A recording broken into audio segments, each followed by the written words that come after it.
The Vessel. Episode 28. Advena.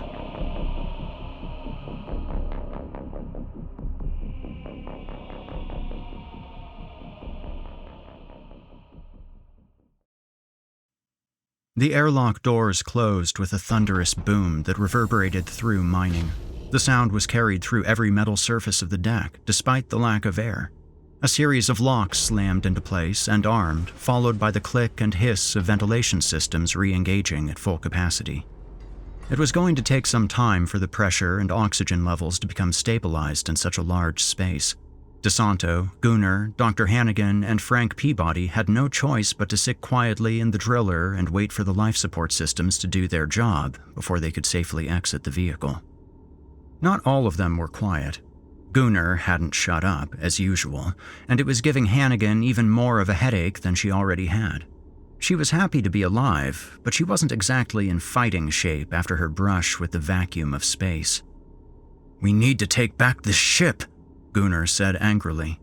"After all this time, I'm not letting a few creeps take us down."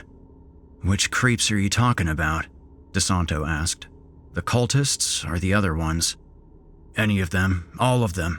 We have some serious work ahead of us. We need to circle the wagons and kick some ass." He raised his combi tool defiantly. Then he turned to DeSanto and added, "Maybe it shouldn't be you leading the charge, though. I mean, Svarog worships your ass, and even he bailed on you." DeSanto nodded, sadly agreeing. What it meant, Hannigan didn't know, but they'd clearly had an inventive day. The makeshift bandage on Peabody's hand had soaked through, and as a result was starting to unravel. Hannigan smacked his good hand away from fidgeting with it and adjusted the cloth properly. "Tell me, Doc, will I ever play the piano again?" Peabody joked. "Probably not, but you still have plenty of options for picking your nose." She smiled at the older man, and he smiled back. "There's always a silver lining if you know where to look." Finally, the driller's atmospheric instruments showed normal readings outside of the vehicle. Peabody engaged the exit, wincing from the pain of accidentally using his bad hand. They all climbed out single file, leaving behind several blood-stained seats.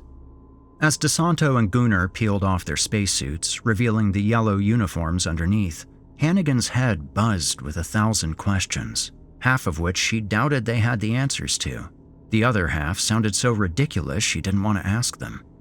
Before she had a chance to broach any of the topics on her mind, Gunnar threw his suit aside and addressed the group.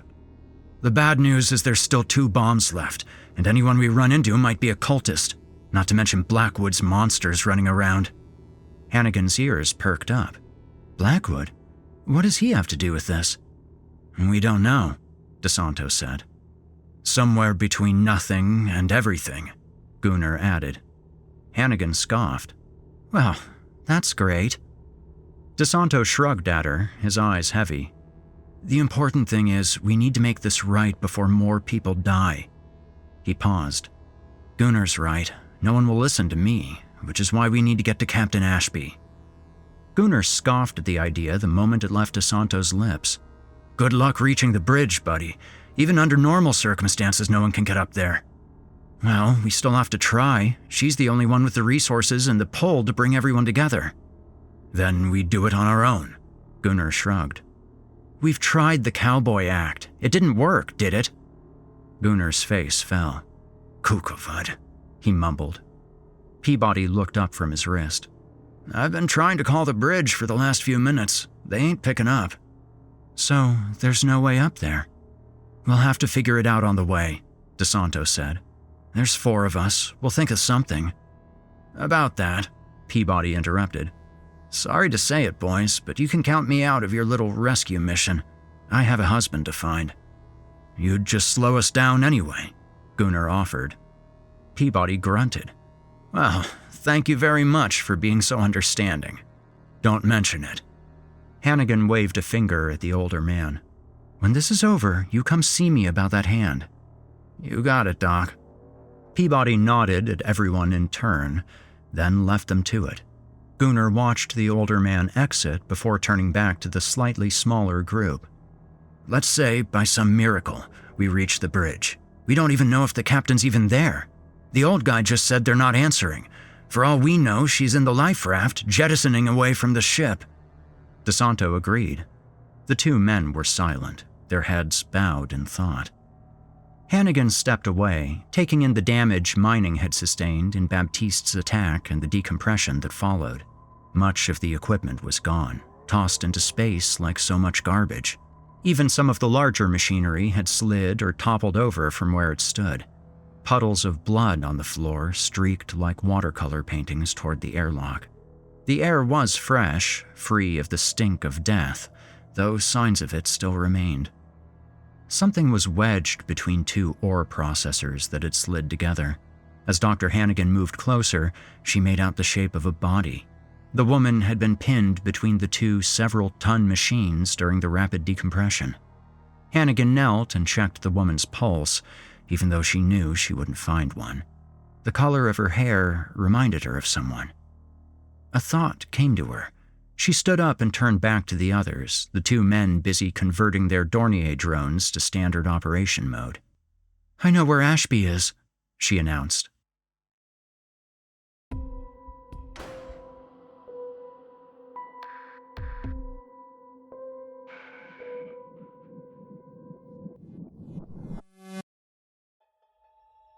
Ness was scared.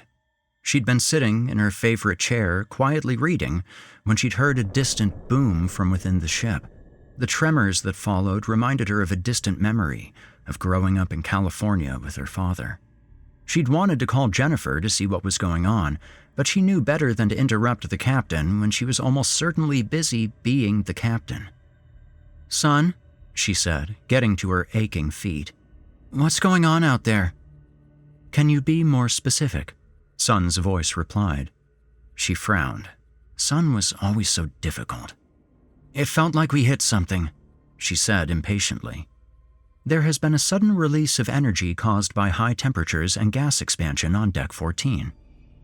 "An explosion?" Ness's jaw dropped. "Is everyone all right?" "Unknown." She had wanted to press Son for further details, but she knew there wouldn't be much.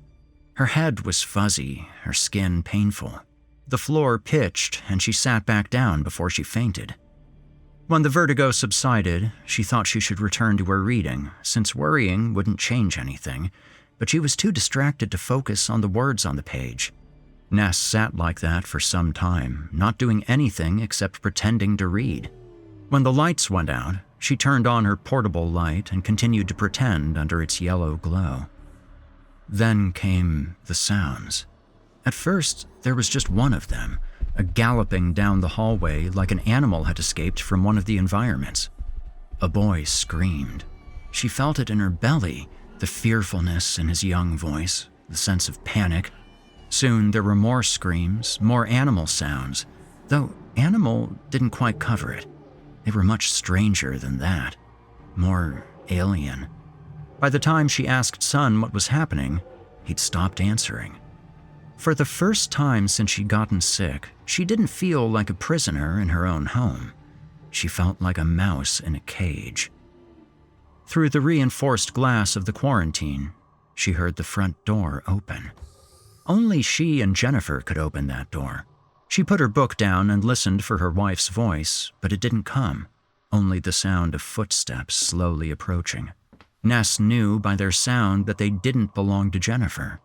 Plus, there was another sound that went with them, an accompanying click shuffle she couldn't pin down. "Who is that?" she called out. "Who's there?" A silhouette appeared in the doorway. From the size, it appeared to be a man, but the features were too dark to make out. "You're not allowed in here," Ness said, trying to sound confident as she ignored the icy feeling in her toes. "Nothing on this ship is off limits to me," the dark man replied. His voice was calm, cold.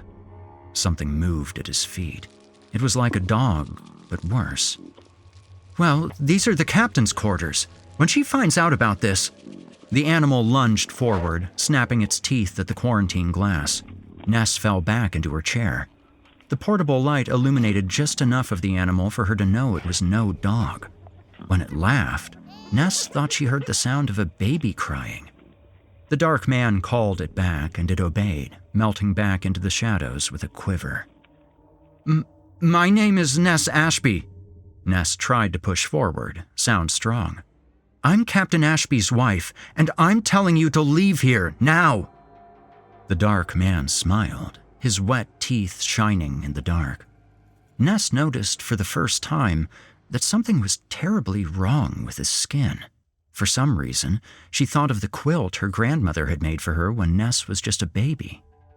"Believe me, Mrs. Ashby, there is absolutely no need for you to introduce yourself," he said with great pleasure. "I already know all about you."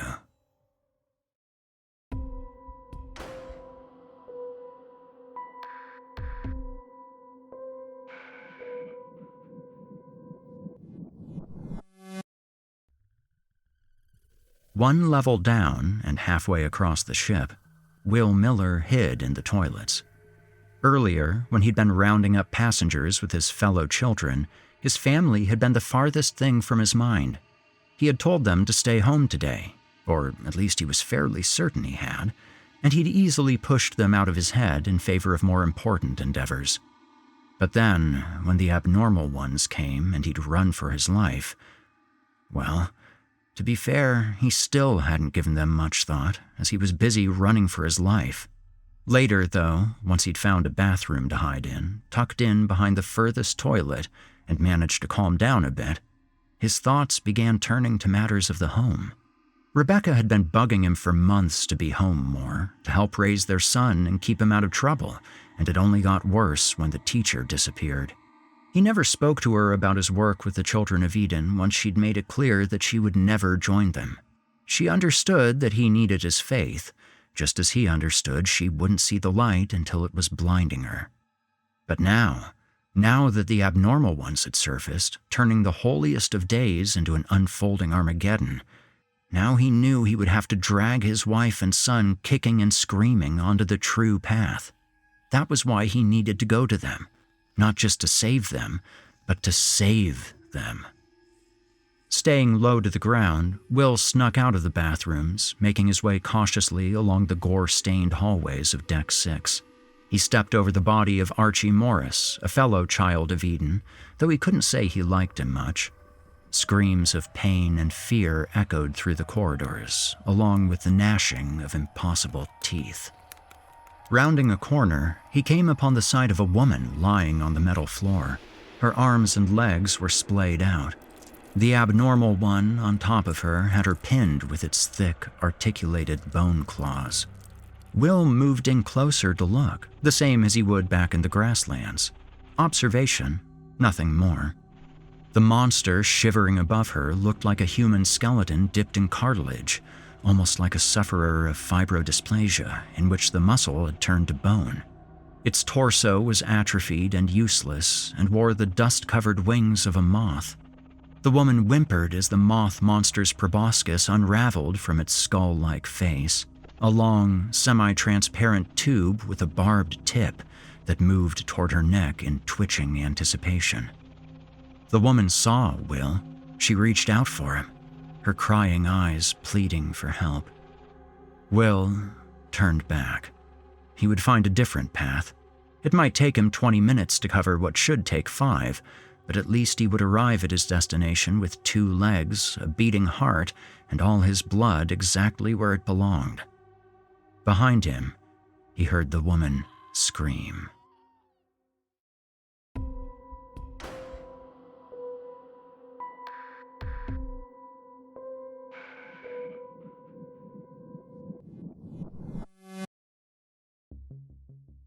Mitsuko wished she'd been stuck with anyone but Kenneth Reese. They'd been at work in Gen Lab 12 as usual when the woman with the strange knife burst in, shouting for them to come with her. Reese had resisted at first, since it was in his nature to be difficult about pretty much everything, but he came around quickly when she started sticking the knife in his face. Soon, they found themselves marched through the hallways with the other confused passengers, all of them being led upstairs. From the whispers and shouts all around her, Mitsuko ascertained the people with the knives were cultists, and that for some reason they wanted everyone on board rounded up and brought somewhere they could be watched. That meant the public space on Deck 2. They joined the crowd of scared and angry faces near Central Park, kept under the watchful eyes of cultists manning the available high ground, including the elevated transport. It all went to shit the moment the sun died. When the artificial sun went out, the public space became filled with screaming and shuffling, all those rounded-up passengers scrambling to get away from their captors. Mitsuko saw a man stabbed by one of the strange knives. Then she saw Reese running the opposite direction of the exits and decided, for once, that he'd had a good idea. Even if the elevators were working, the exits would quickly become jammed up with the bodies of panicked people. It wasn't so much what she'd seen next that scared her. It was what she heard. Things were moving through the crowd. Things that sounded awfully similar to what Officer Nikolai had described to them when they'd pulled him out of the emergency decon. A wet, dry shuffle, like invertebrate tendrils armed with claws. She saw a passenger taken down by a blur of black. Then another. Then the screaming changed. In the midst of the terror, someone grabbed her hand. She flinched, pulled back, ready to strike, until she realized it was Reese. He was pulling her somewhere, and she was just dizzy enough to follow. A few dark, bloody minutes later, she found herself wedging her body as far under the bar of the floating bottle as she was physically able. Now, all this time later, she and Reese were still there, still hiding. She looked at Reese, the man she despised working for her, who had possibly saved her life, and he looked back at her. "This is your fault," he whispered. Mitsuko blinked. "Excuse me? I told you to leave that girl in decon." She felt a scream rise up in her throat. "That girl? Don't deflect the issue," he huffed. "That girl has a name. It's Vanessa. And how dare you accuse me of endangering the ship?" "Because that's precisely what you did. Quarantines exist for a reason. That creature Officer Nikolai encountered." "You mean the one you didn't believe existed?" Reese shook his head. "It should have died in decon. Now it's running around the Ark, killing people." "Shut up." Reese's eyes widened. "I won't be talked to like—" "I said shut up!" she whisper-shouted. She'd heard something a moment earlier, and as she concentrated on it, Reese got the hint and listened with her. Thoom. They were footsteps, cutting across the public space in a thunderous line. Thoom. Thoom. Whatever it was big. The bottles and glasses on the bar above them rattled and shook. Thoom. Thoom. Thoom. Whatever it was getting closer. Thoom. The footsteps stopped. Mitsuko and Reese stared at each other, neither of them speaking a word, yet their eyes both said the exact same thing. Whatever it wasn't the same creature Officer Nikolai had crossed paths with. It was much bigger.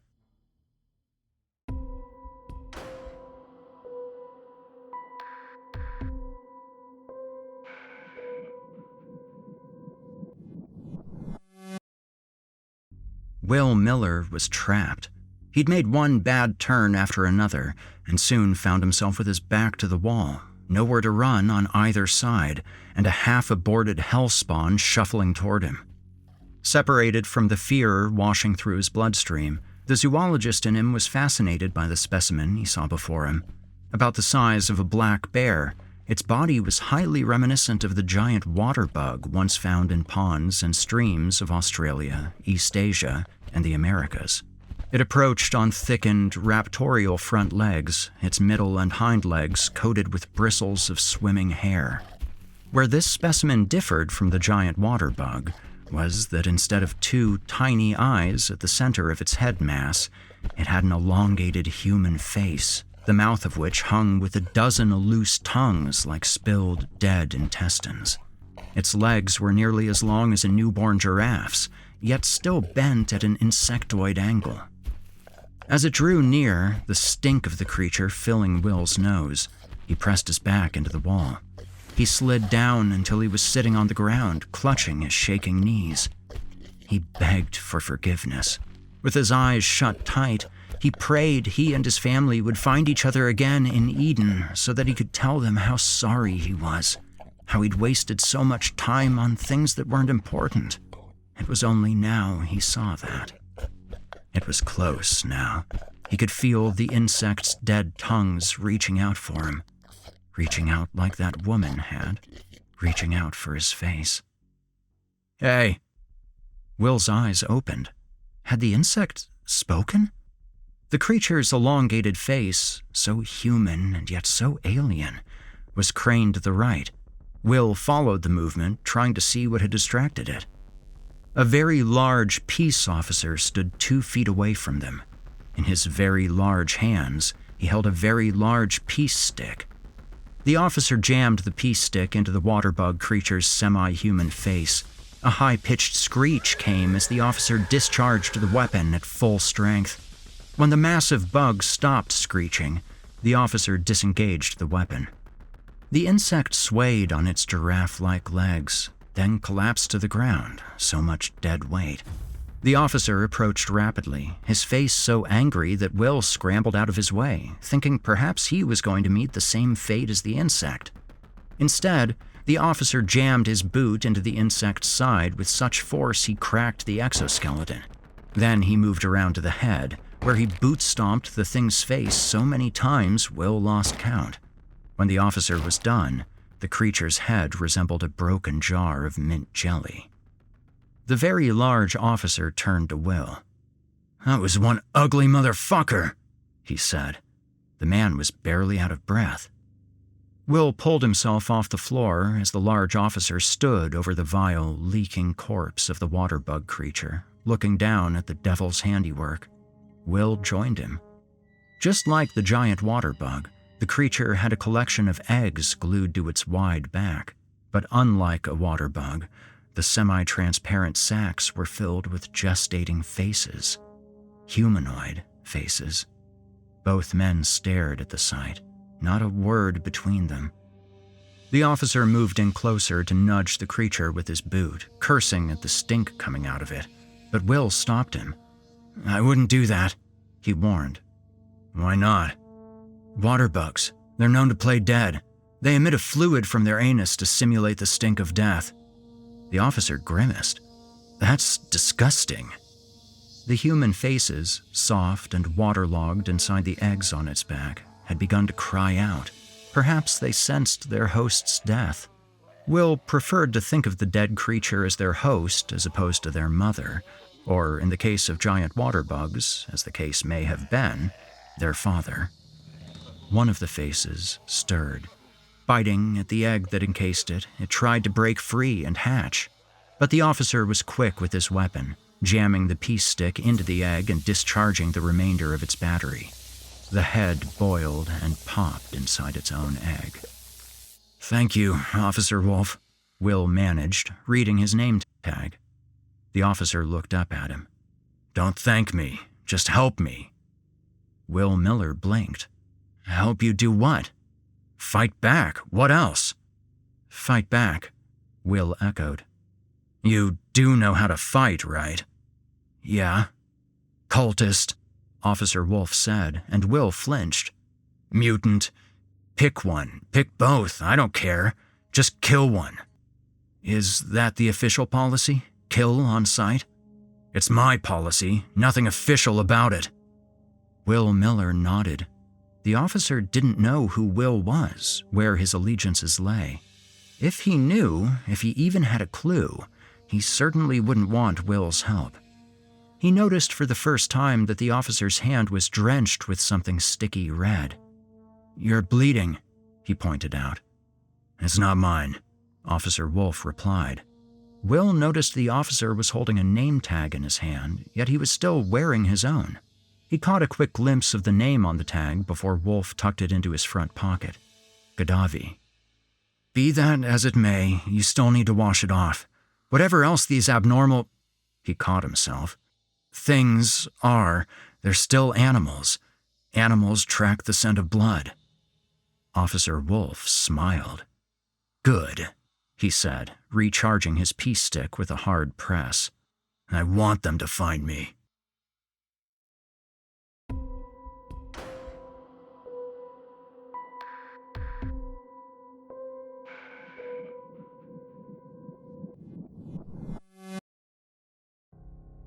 Officer Nikolai's journey to the peace officer station took twice as long as it should have. Just a day before, traveling those 7 levels up would have taken about 2 minutes in an elevator, then another 5 minutes walk. But today's arc was quite different than yesterday's. Between avoiding darker stretches of corridor and helping a few passengers caught up in trouble, Nikolai couldn't stop thinking about Sun's message, the one on the wall back in the secondary medbay.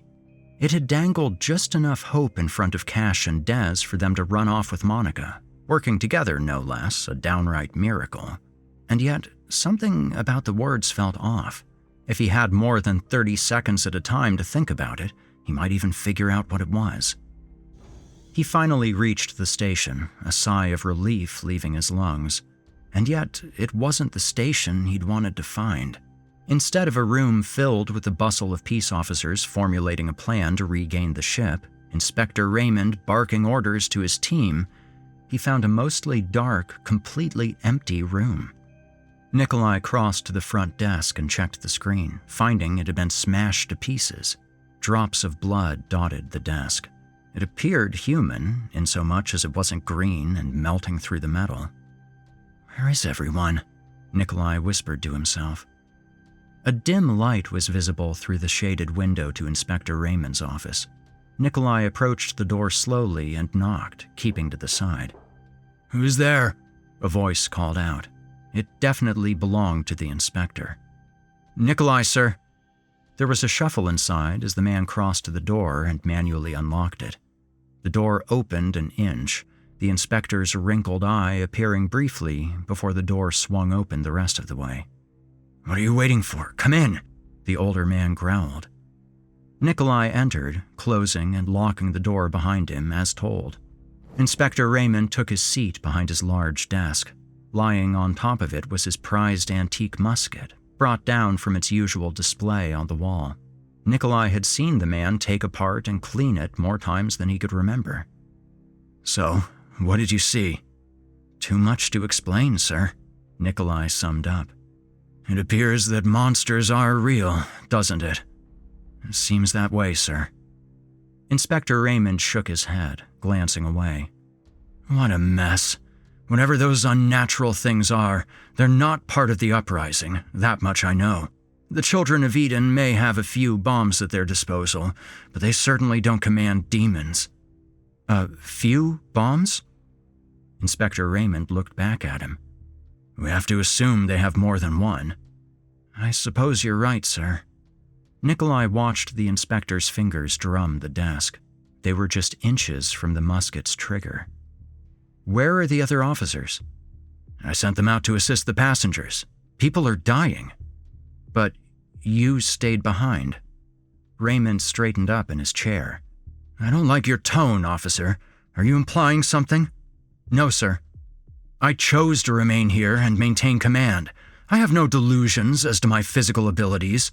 Here is where I'm most useful. Is that understood?" "Yes, sir. I meant nothing by it." After a tense moment, the inspector nodded. "Where's your partner?" "Escorting a wounded passenger to one of the gen labs, sir." "What on earth for?" Nikolai paused. That was an old saying. Nikolai didn't hear it much, usually only by old-timers who had actually known Earth. "Monica Jacobs was injured in the explosion on engineering deck. Son thinks he can help her. Her husband Desmond was there too." Raymond raised an eyebrow. "Son is functional." "Partially," Nikolai replied. "Possibly. It's a long shot they were willing to take, sir." "What a mess," Raymond echoed himself from earlier. "What about here, sir? What happened to the screen at the front desk?" The inspector huffed. "That. One of those things got in here. I managed to hurt it, scare it off, but I got this for my troubles." He pulled down his sleeve to show Nikolai a clean field dressing on his forearm. "So the blood was yours?" Raymond lowered his sleeve. I didn't have time to do forensics, but yes, I'm sure it was. Nikolai was believing his superior less and less by the second. Who exactly had gotten to the inspector he didn't know, but he had his suspicions. Well, I better be heading back out, he said, his breath tight in his chest. Passengers still need my help. Dismissed, Raymond said with a nod. Thank you. Nikolai turned to undo the manual lock on the door. As he turned, he heard the squeak of Raymond's chair being pushed out from the desk, along with a slide of metal and wood. You didn't say sir. No, I didn't. Nikolai dove to the side as the musket round exploded into the door. His ears ringing, he scrambled to his feet in time to see Raymond toss the weapon onto his desk and wrench the top drawer to his desk open. Nikolai ran at the inspector, catching him off guard. He collided with the man, knocking him into his chair and pulling the drawer clean out of the desk. Its contents flew into the air as both men toppled over the chair. Raymond shouted as he landed on his side, the loud crack of a broken rib. Nikolai fell on top of him. Broken rib or no, Nikolai had no sympathy for the older man. He pulled back and punched Raymond directly in his goateed mouth. Raymond cursed. Nikolai hit him a second time. The man's eyes glazed over. One more punch, and his lights went out. After stumbling to his feet, Nikolai saw the contents of Raymond's top drawer scattered across the floor. One item was a knife with unique carvings he only assumed could be attributed to the Edenists. He searched the unconscious man's desk further and hit a particularly troubling jackpot: peace sticks and name badges. Nikolai handcuffed Raymond, then removed the knife, the musket, and anything else the man might use, and stacked them on the front desk. Hoping for the best, yet prepared for the worst, Nikolai searched the rest of the station. There were a few things out of place, one upended chair, but otherwise everything appeared normal. Almost as an afterthought, he checked the station's single holding area. Rarely used, the small room had seen more drunks than anything else in its time, and that was usually Randall Marlowe. He undid the lock and opened the door, praying he didn't find a cache of dead bodies. Nikolai laughed.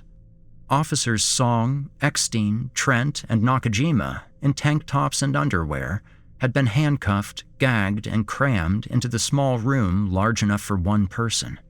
Trent, in particular, looked like he'd put up a good fight. "Looking good, officers," Nikolai beamed. He helped them up and uncuffed them one by one. Wasting no time, Officer Trent left to check on their former inspector, grumbling all the way. "They won't get away with this," Song said, rubbing the back of her head. "No, they won't," Nikolai replied. His eyes widened as he had a sudden realization. Sun never used contractions when he spoke. It's not that he couldn't, more that he refused, finding it too informal a style of speech. Nikolai had even teased Sun about it. What was the message again? The one in Medbay that had sent Cash and Dez off? Yes, but it won't save her, he said to himself. What are you talking about? Officer Song asked. Nikolai looked up at her in horror. Whoever we were talking to, it wasn't Sun. Officer Song said something else, but Nikolai didn't hear her. He needed to call Cash and Dez. He needed to warn them, tell them it was an imposter, a trap, that they were in danger. The moment he raised the screen on his wrist to his mouth, another explosion rocked the Ark. It was close, maybe only a few decks down. The officers groaned and shook their heads, praying no more lives had been lost. The floor shook and computers rattled. When the tremors passed, Nikolai returned to his wrist screen. He cursed at what he saw there. What is it now? Officer Song asked. Nikolai looked up from the screen. Comms, he sighed. They took out comms.